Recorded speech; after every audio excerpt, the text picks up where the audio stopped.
سورہ ملک اتنی شاندار صورت ہے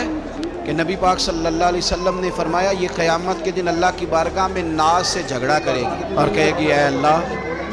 یا تو میرے پڑھنے والے کو جنت عطا فرما یا مجھے قرآن پاک سے علیحدہ کر۔ میرے رسول کریم علیہ السلام نے مومن کی قبر کا حال بھی بتایا۔ سنن ترمذی میں صحیح ابن حبان میں حضرت ابو ہریرہ رضی اللہ تعالیٰ عنہ بیان کرتے ہیں کہ حضور صلی اللہ علیہ وسلم نے فرمایا جب میت کو قبر میں رکھا جاتا ہے تو اس کے پاس سیاہ رنگ والے اور نیلی آنکھوں والے دو فرشتے آتے ہیں اور اس کو اٹھا کے بٹھاتے ہیں۔